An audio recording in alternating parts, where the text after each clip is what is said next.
Turn It On, the Level 42 fan podcast, is in no way affiliated with the band. The views, thoughts, and opinions expressed are solely the speaker's own. 5, 4, 3, 2, 1.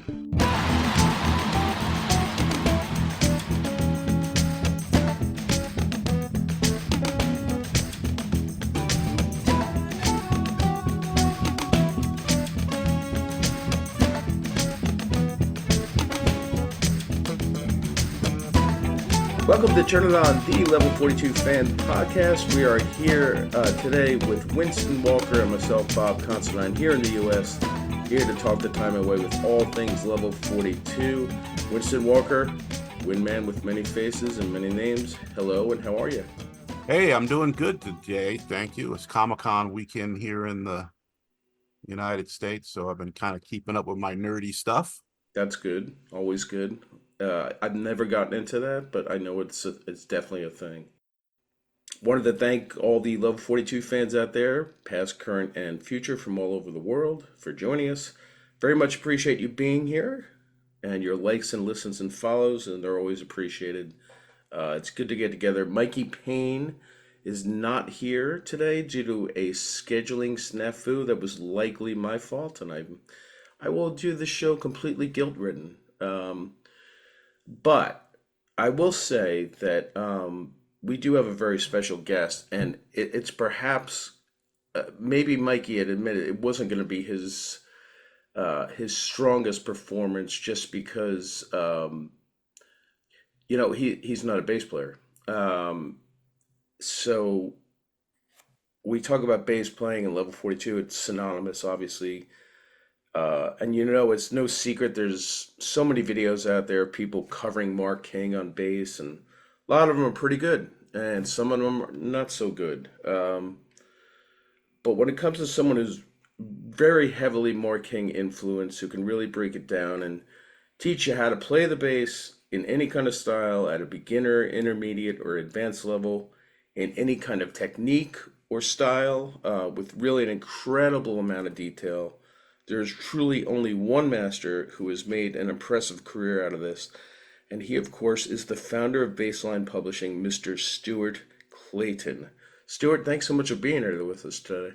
Oh, thanks, Bob, and thanks for that lovely introduction. That's really kind of you.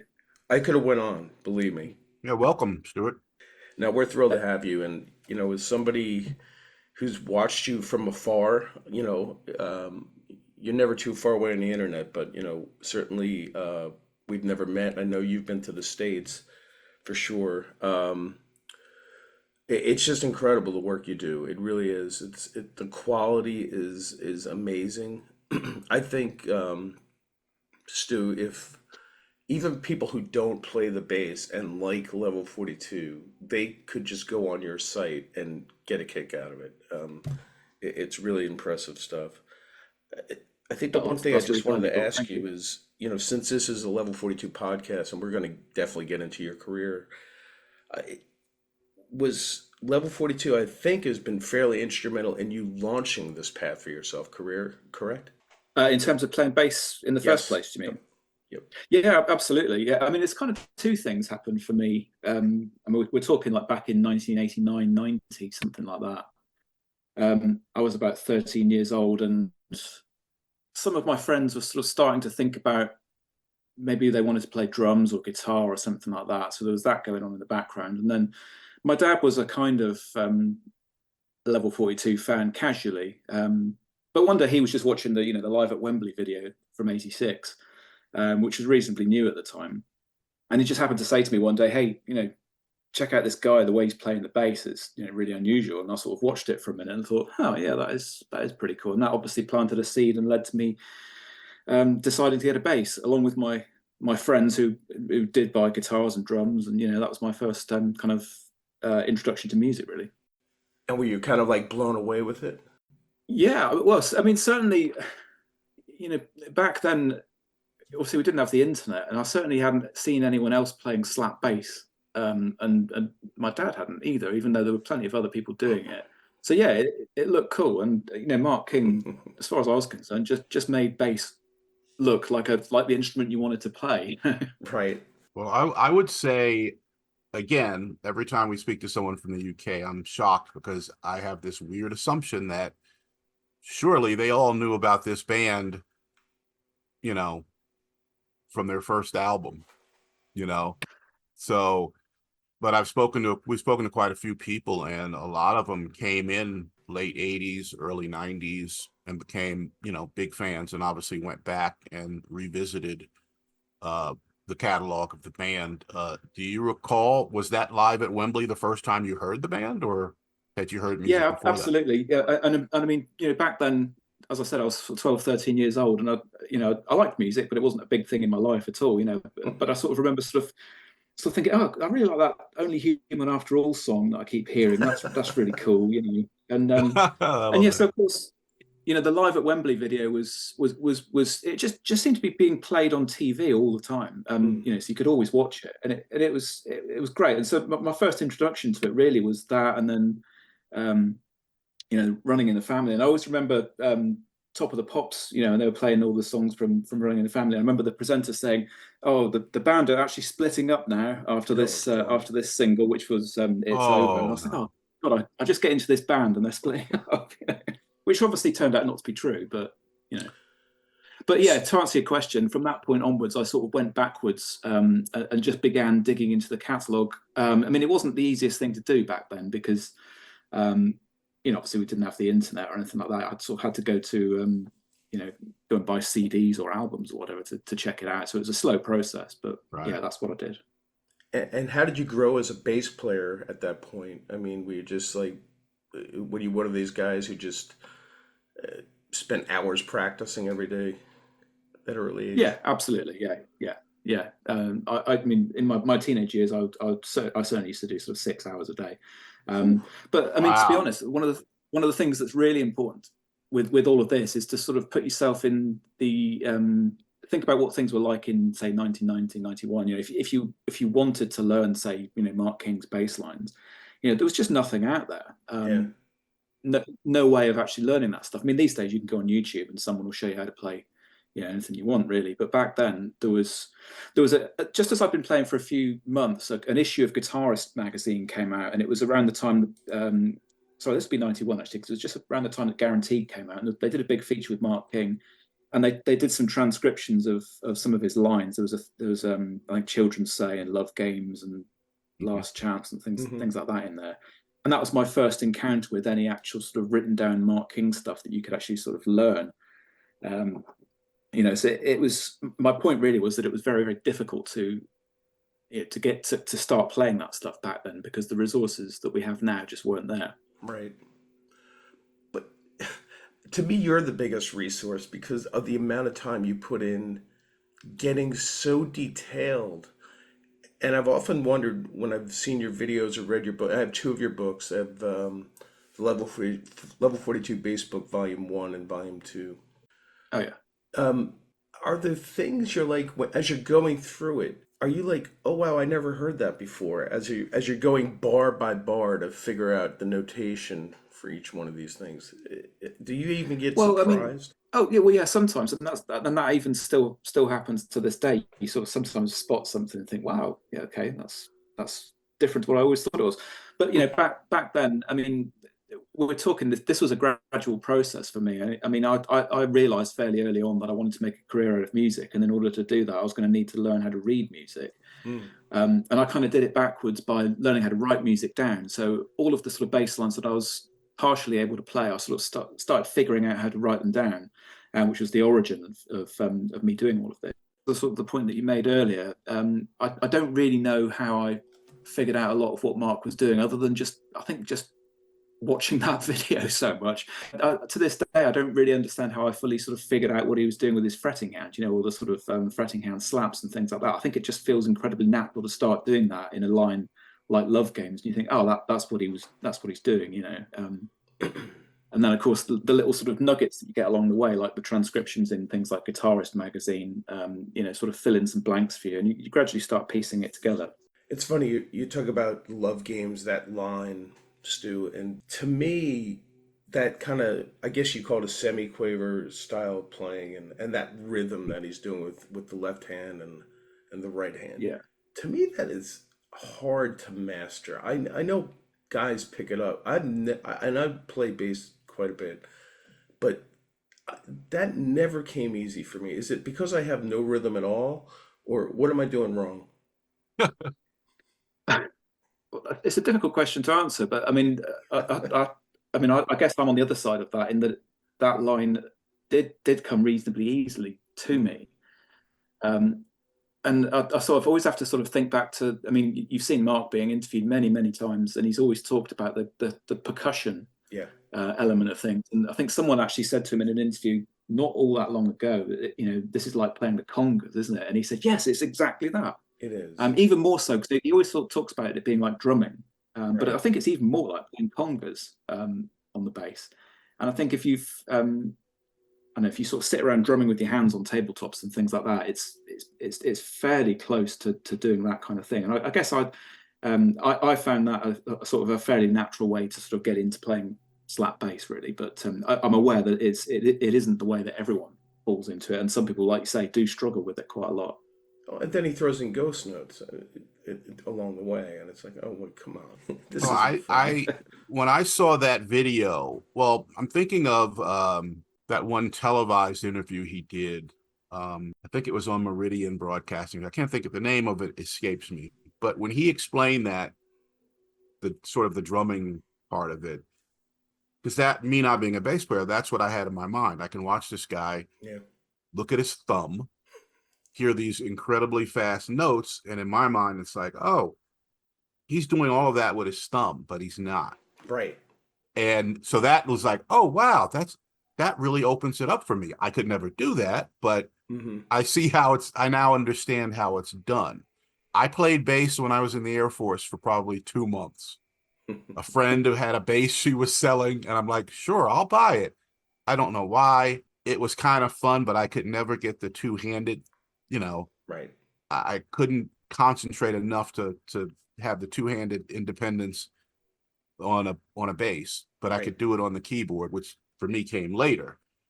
But that really explained it for me because, and I think a lot of people, like me, if I'm playing air bass when I was younger, it's all thumb for me, So that was really a crucial part. Like, oh, okay, I see what this guy is doing.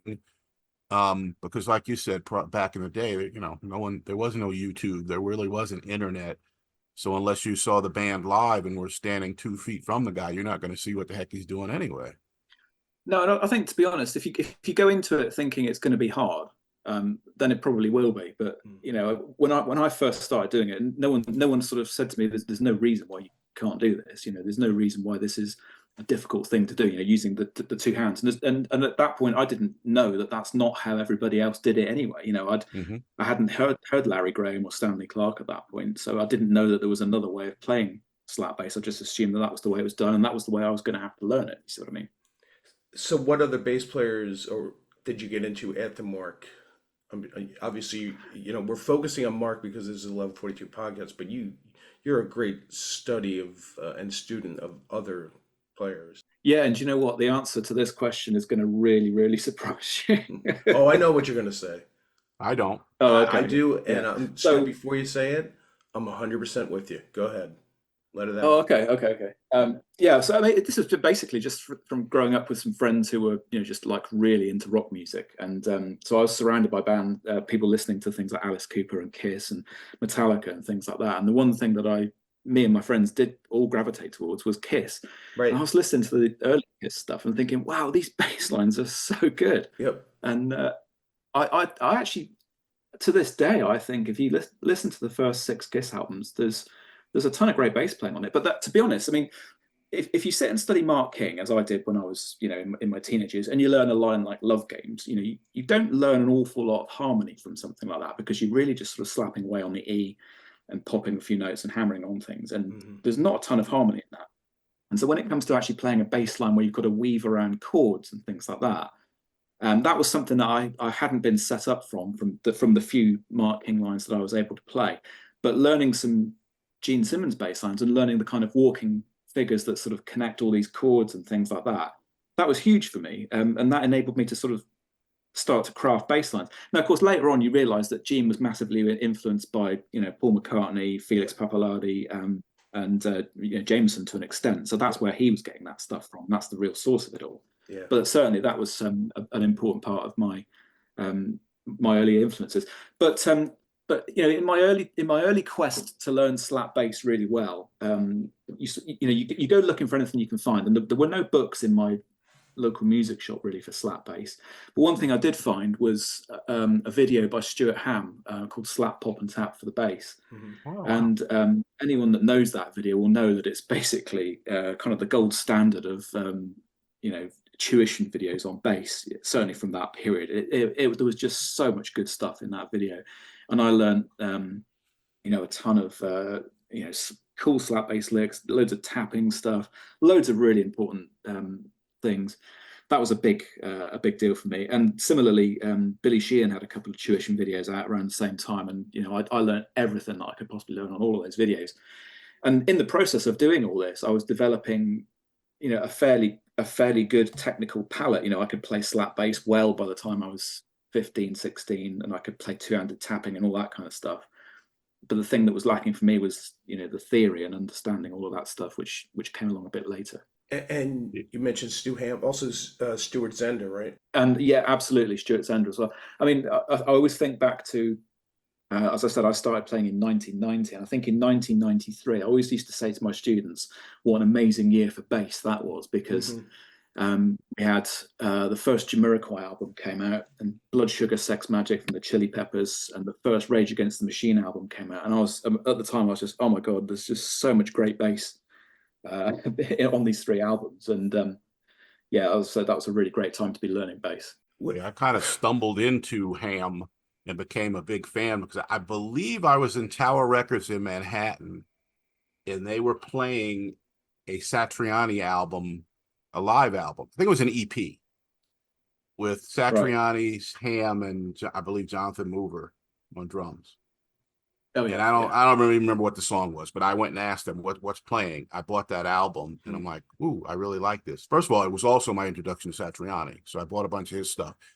But I was enamored with Ham's playing, so I started buying, you know, his albums, and he sort of had this weird affinity for Philip K. Dick, the writer, which I am a huge fan of. So I was like, oh wow, I like this guy's music, and I like what he's doing with his themes and you know, the books that he reads. So still a big fan. And I always, you know, you say that when yeah, I've got a book here on my shelf, which is the let me just read it. It's the complete stories of J.G. Ballard, and I haven't read any of it yet, but I've got that purely because I need to read the story Terminal Beach, which is right, where Ham got the title for one of the tracks on his Kings of Sleep album. So I'm with you. I read Neuromancer, you know, the William Gibson book, off the strength of seeing Stu Ham use those ideas as his song titles. Yeah, that's so cool that, you know, we tend to think it's the other way around. Like,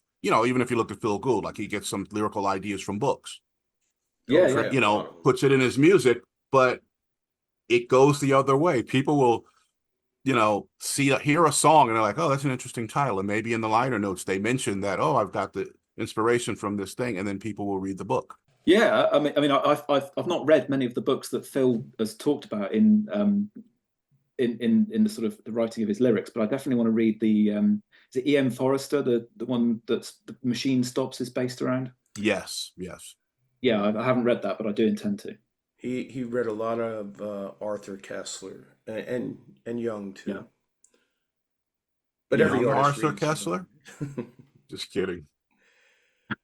And I'm also laughing, Stu, because I'm wondering if a bass player has to have the same first name as you in order for you to be a fan of it. There's certainly a good indication of that case. Ham, Zender. And it's spelled the same way. And it's spelled the same way, yeah. Which And also, Stuart, I just before we leave the Kiss thing, I am glad you are coming out as a Kiss fan. As somebody I like a lot of their music. I often get ridiculed for it, And one of my favorite Gene bass lines is Sure Know Something. I think that's a really good bass line. Oh yeah, yeah, that's a great baseline. Yeah, Hmm. yeah, yeah. In fact, learning things like that, as I said, that was just so eye-opening for me, Yep. because it was so different to what Mark was doing. Totally. Yeah, it couldn't be more different, really. Yeah. Mark wasn't sticking his tongue out and spitting blood either. Yeah, I No, think that obviously with Kiss, their image for a lot of people overshadows the music or what they're doing. absolutely. Yeah, Um, so that was right. I mean, I was probably a teenager when they were huge. And I remember going to the mall and I'm like, okay, because I had heard some of the songs. I'm like, these guys all have solo albums out at the same time. Like, who does that? Like, even then I knew like this is not what normally happens. Usually somebody in a band, yeah, I'm gonna do a solo album, not everybody and at the same time. At least I recall them all being in the store at the same time, Right. you know?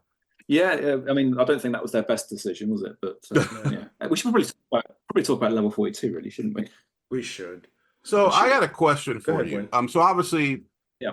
Wembley being the introduction, but we always ask people, do you have a few, it's no point of asking someone what's your favorite song, but do you have a few favorite songs, and do you recall the first time you saw them live, assuming you have seen them live? Yes, I have. I saw them. The first time was in 1988. I saw them at Birmingham NEC on the Staring at the Sun tour, and yeah, fantastic. Hmm. In terms of favorite songs, I gravitate very heavily towards the Forever Now album. Oh, Um, wow. if I think of favorite songs, I think that was but I guess for me my favorite albums would be like True Colors, World Machine, and Forever Now. And I think the best songwriting for me was on the Forever Now album. And I'd be hard pressed to sort of say what my favorite song was, but I certainly love things like Model Friend, Romance, things like that. And again, World Machine, things like A Physical Presence, Dream Crazy, Right. Lying Still. There's just so much good stuff there. There's nothing that they've done that I don't like, really. So Right. And do you kind of get into the music, or is it just I'm going to enjoy this as a bass player only? um, that's a really good question, because I don't really have any memories now of listening to that music and not being a bass player. So I can't help but listen to the bass, if you see what I mean. Right. But I mean, does there's a there's certain Stuart things when I Clayton? listen. Good. So no, go ahead, Bob. I was going to say, so does a Stuart Clayton get emotionally attached to something? Say, you know what? I'm in this kind of mood. I want to hear this song. Oh, absolutely. Yeah. I mean, I love lyrics. I'm very conscious of listening to lyrics, and a lot of the other artists that I enjoy listening to, I focus on lyrics and melodies much more than I would listen to bass, because Mhm. if certain things you listen to, you think, okay, so I know that the bass isn't going to be a big deal in these sort of songs, and you sort of gravitate towards other things, don't you? Yeah. How Yeah, about like Mark King's solo work, like influences? Well, obviously, I think didn't you transcribe influences? I've done most of it. Yeah. I did the Essential in the Mark King bass That's what I book, meant. I'm and I sorry. think Clocks Go Forward was in one of the older versions of one of the books as well. Whew. Um, The that's Essential must have taken you forever. Oh yeah. I mean, it's yeah, I mean, I can't even get my head around that as a composition. It's just so good, isn't it? There's so much there. Yeah. And I think that's just such a good indication of just how talented Mark was on his own. Really, the fact that a lot of that stuff was him just laying down drum grooves, laying down a bass groove, and then getting on an organ or a piano or something and putting something down. And I mean, I know there are other musicians on it, but he did a lot of Right. that stuff himself, didn't he? And it's, I think, just a mind blowing achievement, really, for someone who was, I guess in his mid 20s when he made that. It's just incredible. Yep. The thing that blows me away, and I just came to this recently because there's a book out there, right, Bob? Whatever that book is about all the songs for the band. I forget the name of it. Oh yeah, yeah, sure. Oh, the on track book. Yep. Right. So now I have not finished the book, but I did read about that album, and I'm thinking, okay, this is amazing musicality on this album, but it seemed like he didn't put a lot of thought into it. Like he did it really quickly, which kind Well, of blows me away if I that's tell you what, true. when I just got back from vacation, I took that book with me. It's great pool reading because you could just jump around. And the one thing I love about that book, and maybe Stuart, you're even aware of this because I wasn't. He explains on the A Physical Presence live album that some of the songs are actually a combination of the two or three shows. So they go from the verse in one location, and then like the chorus in Chippenham or something like that. It's crazy. I'm like, how did he even know that? I mean, if you've got the original recordings of those three shows, you could Yeah, figure it out, couldn't you? yeah, I mean, yeah. I think Yeah. I've got one of them. I don't know if that I've got all three. Well, let me 'Cause- know. I have all three oh, okay, thank you. if you need it. And it's I mean, if you listen to it, you can tell that uh, they've obviously there's quite a lot of work done to sort of tidy it all up and make it sound better than those original recordings. And I think there was a few. I think in the book there's a reference to a few bass punch-ins as well as a couple of just notes here and there in the middle of Hot Water or something in the breakdown, which I've never noticed. I've never gone back to the original recordings to listen and see that they're not there. But regarding taking one song, like a chunk of one, the verse of one and a chorus of another, I would imagine that would be quite a difficult thing to do unless it was a track like Hot Water that had a sequencer running Right. through it and therefore would Right. have the same exact tempo every time. Because obviously if something like the Chinese Way isn't played with a sequencer, is it? So it might fluctuate a little bit, and I can imagine it being quite difficult to take a verse from one and a chorus from another one. So If that's what they did, I have not gotten to that part in the book, and then Yeah. that's No, blowing my me neither. mind. If that is what they, because I just made an assumption. Okay, they recorded 3 shows. This version of the Chinese Way from this gig is the best one. That one goes on the album. Yeah. I had no idea that they're like, oh, let's take the middle 8 from this one and put it in with this part. Like, what? Really? That's crazy. Yeah, same. I need to check that out and have a listen and see if that is the case. Yeah. Well, it's funny. We read that stuff, and as a Kiss fan, Stuart, the Kiss Alive album was always renowned for being this like groundbreaking album, and you read about it, and it's like so little of that was actually live, and it's almost like you're pulling back the curtain on it. I'd rather just think, wow, this is the most amazing thing I've ever heard. Yeah. But going back to that, would you rather hear those? Going back to Level 42, would you rather hear those? The bootlegs of those 3 concerts, or would you rather hear the Physical Presence? I think I'd rather hear A Physical Presence. Same. Exactly. The physical presence for me, just living in America at the time, I didn't hear a whole lot of live stuff. I started buying what vinyl I could find. You find a B-side live track from a show, great.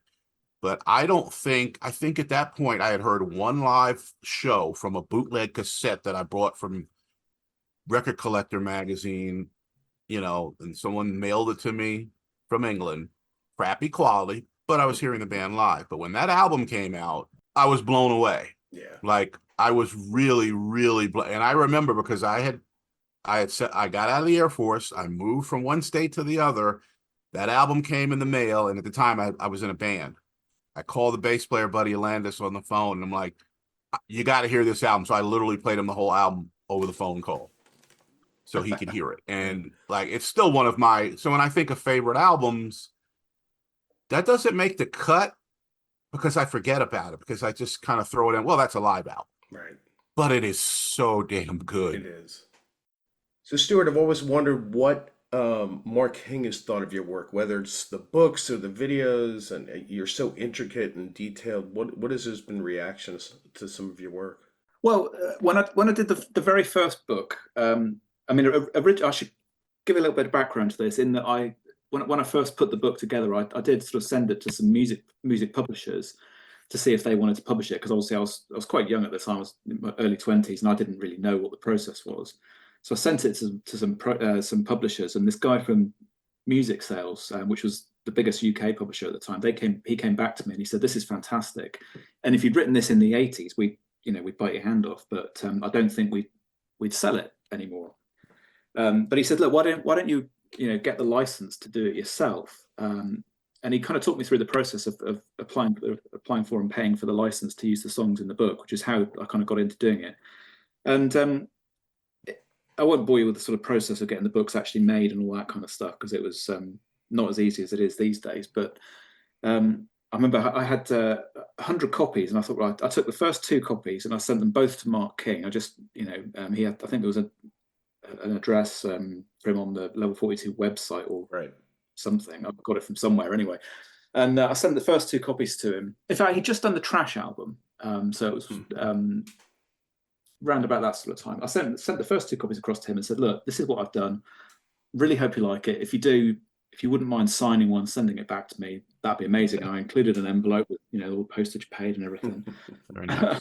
And 2 days later, this thing came back. This envelope, and I was like, oh my god, this is. And I was so nervous to open it, and I was Oh thinking, my God, he sent both copies back. No, just kidding. But what the hell is this? I don't want this. I'm thinking it's a loss. And anyway,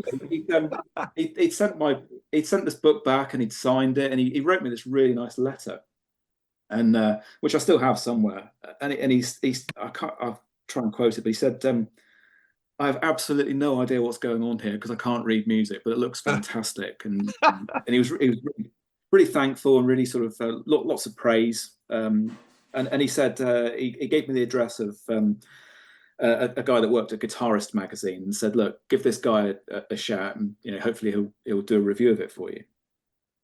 Which I did. That was a writer called Roger Newell who worked for Guitarist magazine at the time, and I sent him a copy as well. And he reviewed it in the magazine, gave it a really nice review, which was fantastic. And I spoke to him on the phone at one point, and he said, there's loads of great songs that you haven't done. Where's Sandstorm and I don't know what was I Want Eyes and all these sorts of things. And at the time, you see, I'd done this book, and I just assumed it would be there would only be one. And but the reaction was such that people wanted a second one, and I thought, okay, well, he's suggesting it as well, so maybe we'll do some more. But yeah, so Mark's reaction was very positive, and so I think about a year later, Winston, did you ever come over to the Isle of Wight and go to that gig at the Ryde Town Hall? Yes, a couple of times. Yeah, the tour that Mark did, where he specifically played deep cuts off of the back catalogues, and didn't do any sort of Lessons in Love or Running in the Family, whatever that tour was. I think it was like 2001, wasn't it? Right. So I'd started working for Bass Guitar magazine in the UK at this point, and I got a call one day saying, "Hey, could you go over to the Isle of Wight and interview Mark King?" And of course, I went, "My God, yeah, absolutely, I'd love to do that." So I got myself over to the Isle of Wight, and I remember sort of driving past Ryde Town Hall and thinking, "Oh my God, there he is!" He was just stood outside, That's talking to people. But yeah, it's crazy. And then I went and checked into this B&B that I was staying at, and I got talking to the woman behind the bar, and she was like, "Oh yeah, I know Mark, and I know his daughter or something." It just seemed like everyone knew him, it was very cool. But so anyway, I went and did this interview with him. I watched some sound check, and then sat and talked to him for a couple of hours. And actually, the first thing he did was said, "Hey, come up here on stage," and he just grabbed his bass and said, "Here, have a go at this. See what you think of it." Oh my God! I know it was the one of the first King basses he had. The sort of honey-coloured one with the green lights that he plays on the Live at Reading DVD, and sort of had this bass sort of thrust on me, by the master, and I was like, "Oh my God, I can't play anything in front of him." So I just thought, it feels really nice, and it's very polite and everything. But and I brought along a copy of the second Level 42 bass book that I'd done by that point, and gave him a copy, and he was like, oh, this is fantastic. He was really, really pleased to have another one and stuff. And I said, would you mind signing it? And so he did. And that was the first point that I realized that he's actually left-handed, because I watched him sign it. And I thought, oh my God, he's actually a left-handed guy playing bass right-handed, which is even more ridiculous. But over the years, because I had some email contact with him through the magazine and everything, occasionally I would sort of drop him an email and say, "Do you mind if I ask you a question about some songs and things like that?" And he was always really, really kind and gracious, and always answered my questions to the best of his, recollection. And he actually did quite a lengthy interview for the original version of the I did the Physical Presence album, did a complete transcription of that, and Yes. he did an interview for that, which was really good. He talked about, as best as he could remember, the equipment that he was using and how the recordings were done and all that kind of stuff. So yes, in answer to your question, he's always been very, very supportive and really cool about it, which is what you want, isn't it? Well, you That is mentioned, correct. I know you didn't want to get into the travails of licensing, but I do know that it is not easy sometimes with some artists and whatever walls you have to go through. And it is good that Mark has kind of given you his blessing. That's huge. Yeah, and do you know what? To this day, I don't really know what the process is with, when you apply for a license to something, whether they actually go to the artist and ask them. I don't know if that always happens. So I don't know, when Mark received the book in the post, I don't know if he knew that someone was writing something or whether it was a complete surprise. Wow. I honestly don't know that. And I've got another something I'd like to share with you, actually, because just after I did the interview with Mark on the Isle of Wight, do you guys know who Bernie Goodfellow is? Yes. Yes. Yes, That he would be built the some basses luthier. for Mark back in the early 2000s, I think it was. And I'd been doing some work for Bernie as a demonstrator at that point. Bernie was building me a bass, and in the meantime, he said, "Look, why don't I let you have a couple of basses and an EBS rig as well, and you can be using that at home in the meantime while I build this instrument." And I live in a place called Devon in the UK, which is down in the southwest. And Bernie said, "Look, I'm driving down to Devon next week, so I'll pop in, I'll drop off these two basses for you." And I thought, "Oh yeah, fantastic," And then he didn't, and then he called me up and he said, "Look, I can't make it to your place. I think I've had too many glasses of wine or something." He said, "Look, why don't you come down the road to my mate Boone's house and pick the stuff up from there?" And Jeez.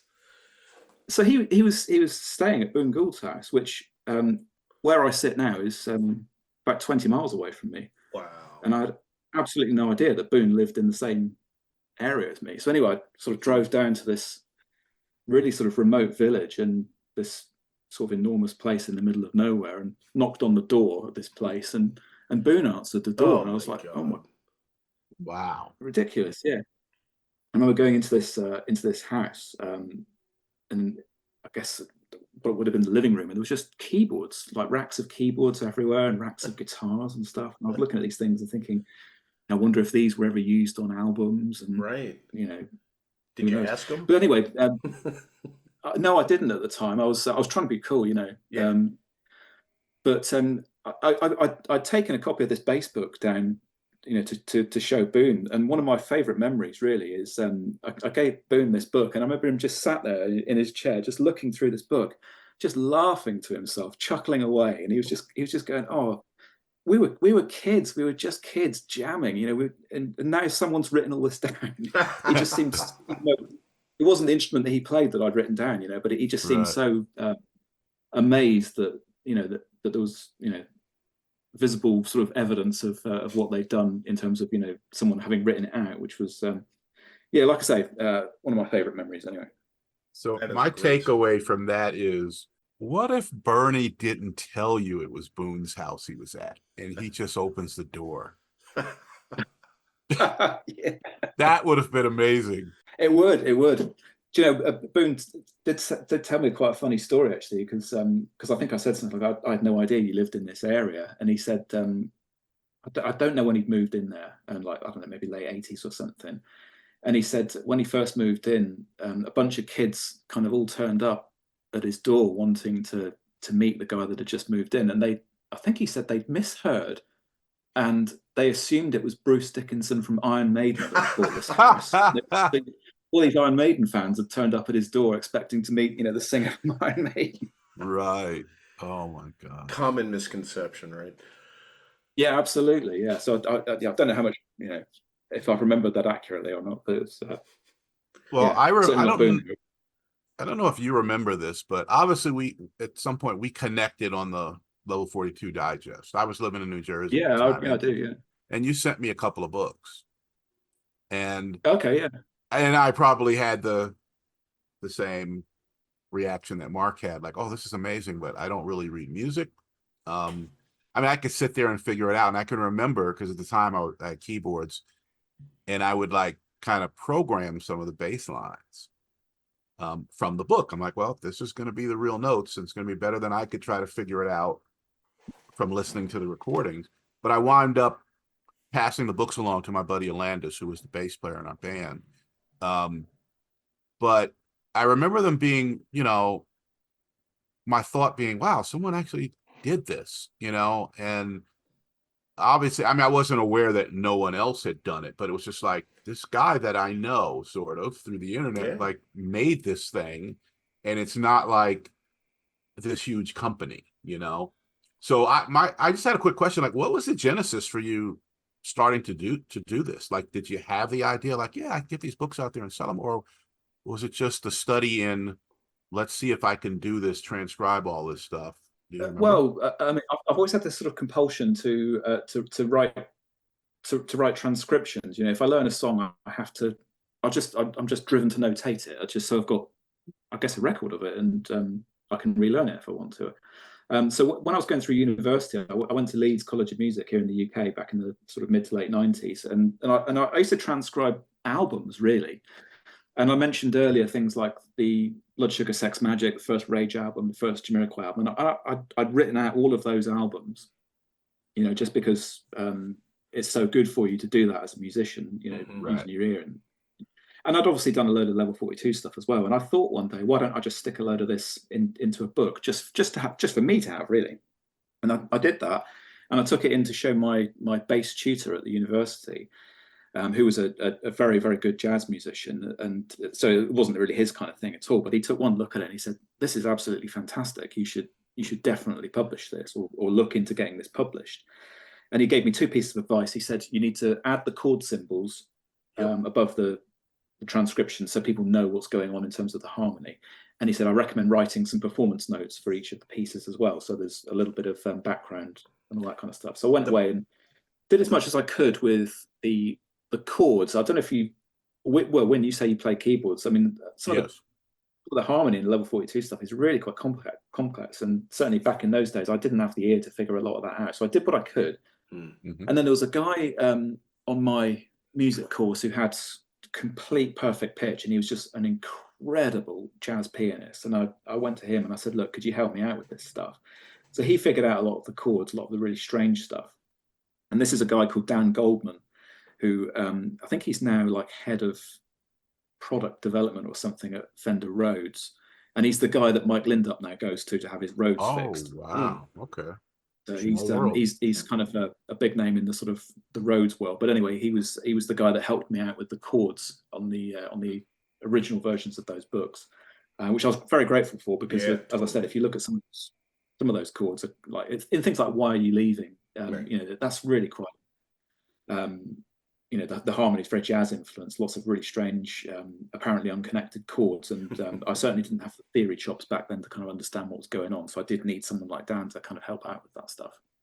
I was going to bring this up earlier, Stu. The performance notes in these books are tremendous. They really are. There's so much detail.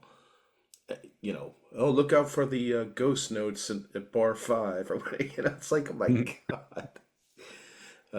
It's just the quality of the work is just, and you know, I'm only going off 2 books, but you can't, if you've played the pieces, you kind of know what things are going to trip people up. Yeah. But I mean, in addition to my teacher saying that would be a good thing to do, I was really inspired by we talked about Stuart Ham earlier on, and there was a book that Hal Leonard put out in the early 90s, the Stu Ham bass book. And they'd interviewed Stuart, and they'd done a little bit of performance notes for each of the tracks, and it was really just him talking about where the title came from, and just, oh, watch out for this. You know, there wasn't much information, so that was kind of the influence for me writing performance notes on the pieces. I mean, I write roughly sort of 800 to 1,000 words for each song generally in a book. I try to go into as much detail as I can in terms of what's difficult, and you know, what to watch out for, and what the background of the piece is, and if I can get some comments from Mark or whatever, I'll obviously put those in as well. But I think that's a really important part of a transcription book, because it gives you a bit of like context and background, and you know, you kind of know what you're doing, what you're sort of embarking on when you start on a piece like that. Yeah, and you have the tab, and you also have the notes. It's really great that you have that. Yeah, and in fact, in the very original versions of the book, there was no standard music notation at the top, and then underneath there was the tab, but the tab also had rhythm notation Hmm. because the software that I used to create that stuff which is called Sibelius. They didn't do tab without rhythms, which is kind of what you want really for tab. I mean, tab with rhythms is useful, but if you're going to have rhythms, you may as well just read notation, as far as I'm concerned. Right. So Good one. I saw you post something. So as a kid, teenager, Yeah.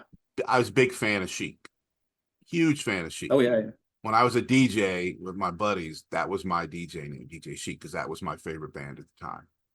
Still one of my favorite bands. I love them. But I did not appreciate at the time what Bernard Edwards was doing in those songs. Very melodic. So it was like years later, I'm like, I'm gonna pull out some of my Chic albums, and I was like blown away. Like, oh my God, like for me, it was just the song as a whole. But I wasn't picking out or really paying attention to what he was doing. And I saw your Giants of Bass series. And I think you posted a video with the song, what was it, Chic Unique? Oh yeah, yeah. Right. So I was like, I'm a huge fan. I don't know that song. Like, do I need to like go back? And then I realized I think you're doing these books and you're writing a song in the style of Yes. the artist. So I figured that out because I was like, damn, did I miss this song? But I love, like, when I looked at that book for Bernard, like two of my favorite bass lines, I'm like, surely these won't be in the book, but they are. Lucky Man and what was it, Sister Sledge, Thinking of You, which I absolutely love both of those songs. Oh yeah, yeah. And Lucky Man didn't hit me when I got the album, because I was still in the song as a whole mode. But then when I went back and I'm like, oh my God, like that guy's an amazing, amazing, amazing bass player. So Yeah, those are I mean that great one's books. thank you. That's I mean, I think it's Happy Man, isn't it? Happy Man. Did I say Lucky Man? Yeah, that's Emerson, Lake and Palmer. Emerson Lake, Very which good. I love that as Which well, being a keyboard player. But yeah, Happy Man.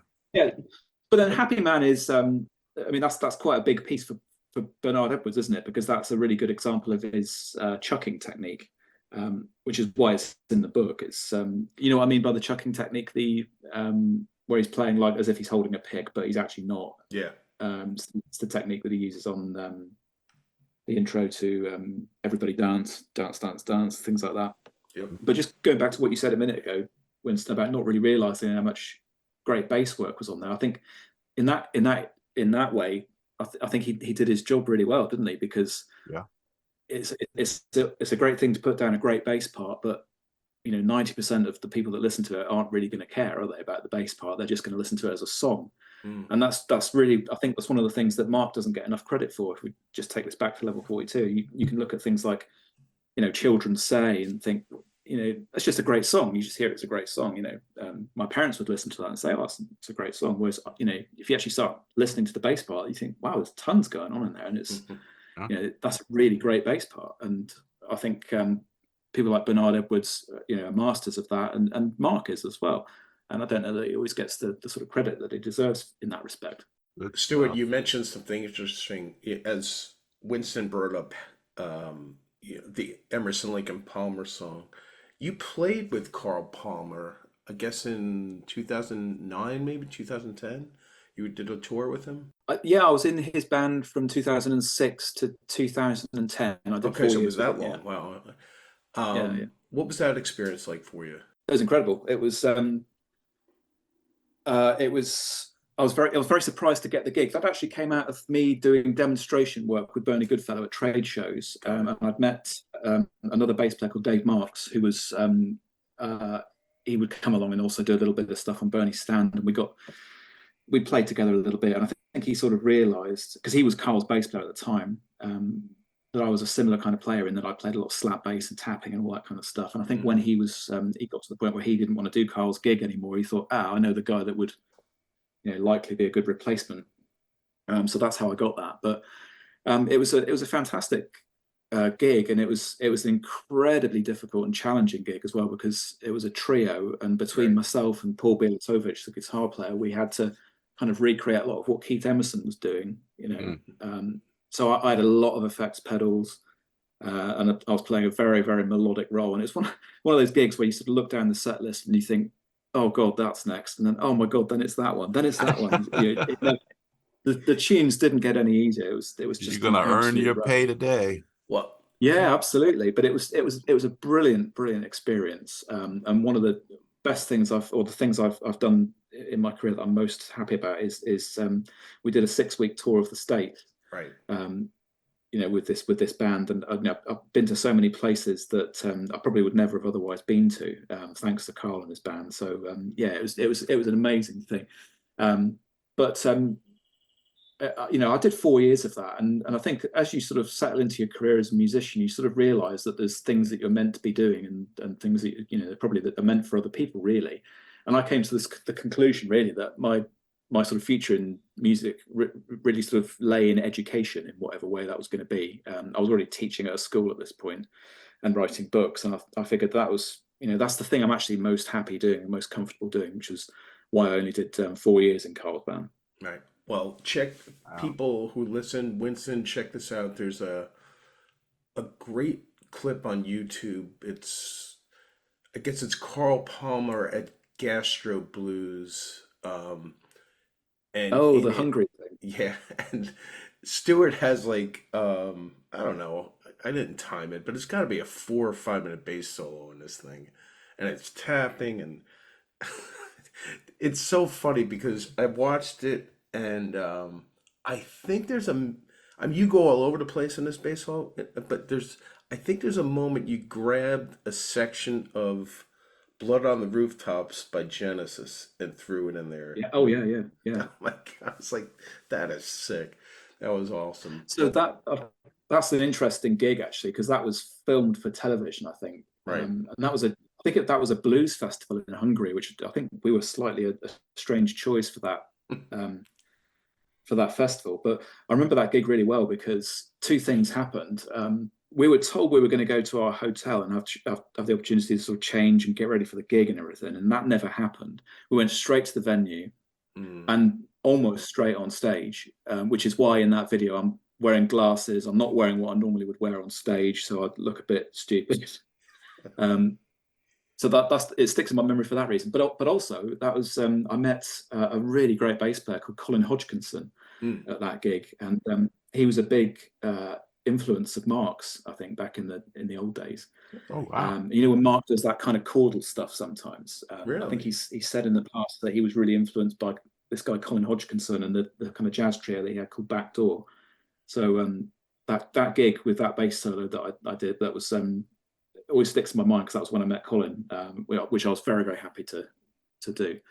But going to the bass solo that you mentioned, that was I was probably, I think, 3 years into my time with Carl's band at that point, and I think that was the point where I just changed my bass solo, and I'd written a book called Solo Arrangements for Electric Bass, and I'd done all these kind of solo versions of popular songs and things.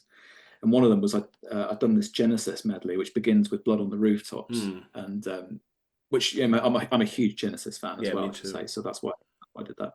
And I think it goes. The solo went from that into that old song, When Johnny Comes Marching Home. Yeah, that's exactly what it did. It's like, what an odd choice, you know? Yeah. And do you know what? The reason that's there is that music was used on an advert here in the UK for O2, mobile phone company. Okay. Back then, it was like a solo piano version of it or something. And my wife happened to say to me one day, "Oh, that's such a cool piece of music. You should see if you could do that on the bass." And that's why I did that. And it wound up being, it was very sort of Victor Wooten influenced the way I played it, because I was really into Victor's at that point. And it sort of lent itself well to that sort of thing.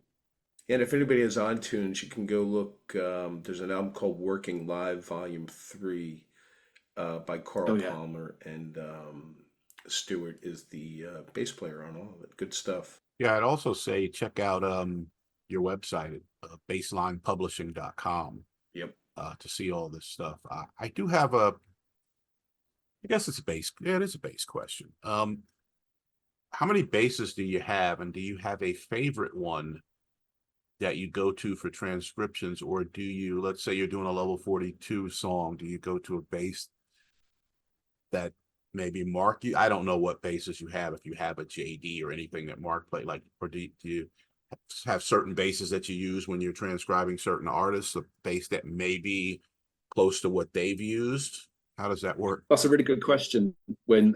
And the answer is, if I can use the same kind of bass that's on the recording, that can be advantageous, because you basically got the same sound. I mean, the other day I was transcribing or checking through a transcription, I should say, of Forget Me Nots by Patrice Rushen.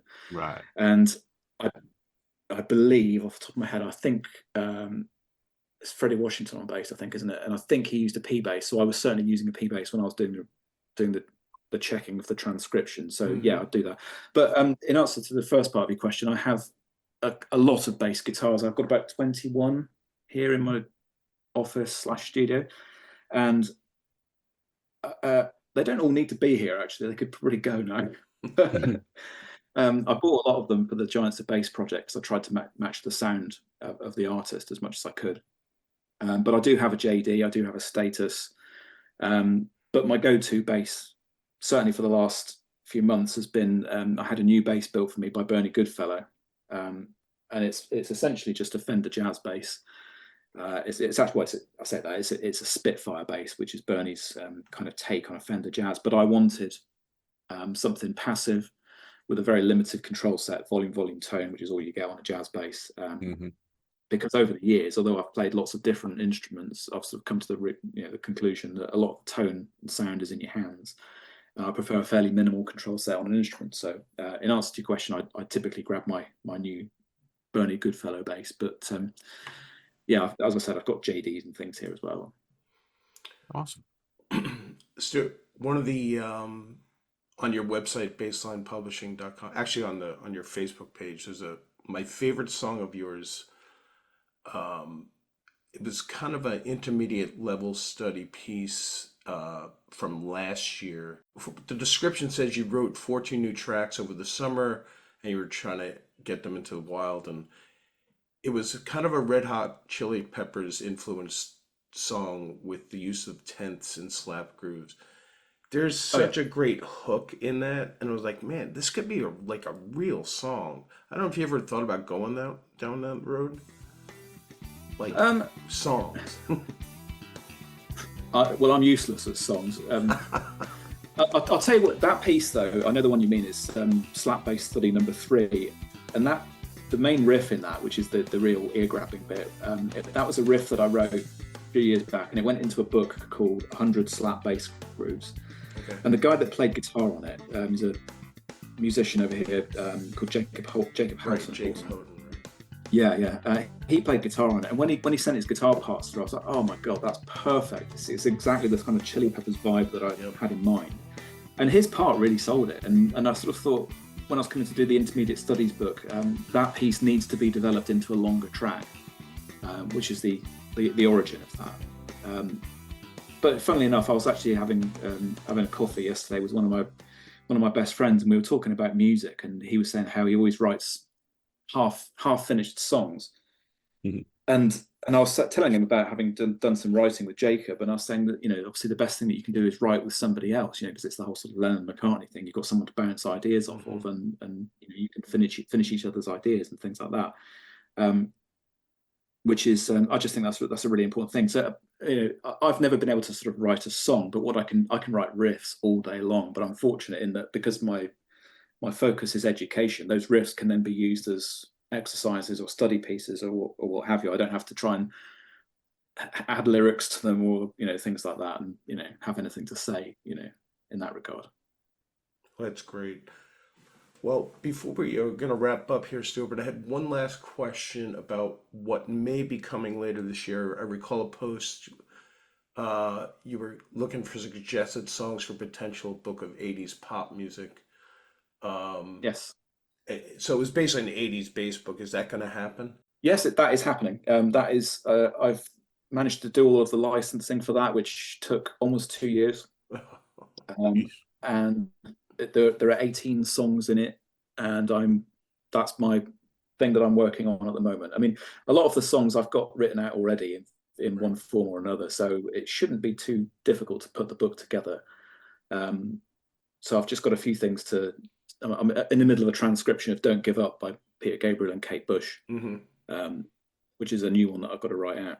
But that book is absolutely happening. And in terms of Mark King's stuff, we've got Something About You is going in the book, because obviously I wanted to represent Mark with it being an 80s book, and also the bass line that he did on the Nick Kershaw track Easy is going in the book as well. Oh, yeah, that's why I want to bring it up. Love that song. Yeah, I think somebody did do a video. Maybe it was you, Stuart. Did you do a video? It was, yeah, I did, yeah. Okay, so it was you. Yeah, my buddy. Yeah, and you know what? I did it. Oh, go ahead. I was going to say I did a transcription of that, and I actually paid a bunch of great session musicians to help me recreate the original track. So I've got a good backing track for it, and I recreated Mark's bass part as accurately as I could. And there was a couple of bits in it I thought that's a bit unusual for Mark. And then I read there was a thing with Nick Kershaw where he was talking about that album, and he said Mark did the bass part, and then he said, right, let me do it again, and he double tracked it, and he said it was so accurate, the double tracking of it. But there's a couple of bits where it pops notes where he didn't pop, so you get these kind of two pops together. I think that's an unusual thing for Mark, right? And it would be if he played it in one take, but it's because it's two takes stuck together. I believe I'm right in saying that's why there's a couple of bits in there where you think, oh, it's a bit unusual. That's interesting. What I was going to say was my buddy Alandis, who was the bass player in our band, he loves that song, and maybe a couple of weeks ago I had sent him something where I had taken out everything except the vocals, just so he could hear the bass line of a particular tune, and he asked me to send him Easy because he's like, I know I've been playing a bit in there wrong all these years because I can't really make it out on the recording. So I sent it to him. He hasn't gotten back to me, but I'll have to point him towards your video, because that's such a classic tune. It's such a great song, isn't it? Yeah, I was looking at some of the other tracks that I look forward to seeing is Genesis, No Reply at All. That's a great bass line. Yeah. Paul Young, I'm going to tear your playhouse down. That Pino on that, right? Yeah.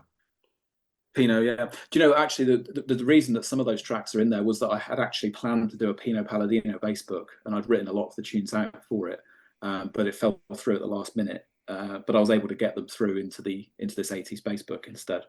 Awesome. Listen, Stuart Clayton, your work is amazing. Got a lot of respect from the Level 42 fans out there, but also the entire bass world. You do some incredible work, and Whitson and I and Mikey Payne, we definitely appreciate the time you've put into your projects and given us a little bit of it today. Thanks again. Yeah, thank you. Oh, well, you're very welcome. It's been a real pleasure to be on this. I've been listening to the podcasts, and I've thoroughly enjoyed it, everything that I've heard. So it's a real honour to be on it talking to you guys. Thanks so much. Awesome. Appreciate it. All right, everyone. I want to thank everybody for tuned in. For Winston Walker, Mikey Payne, I'm Bob Considine. We're leaving you now, but we'll wait till you return. See you next time, everybody. Happy Sad Day.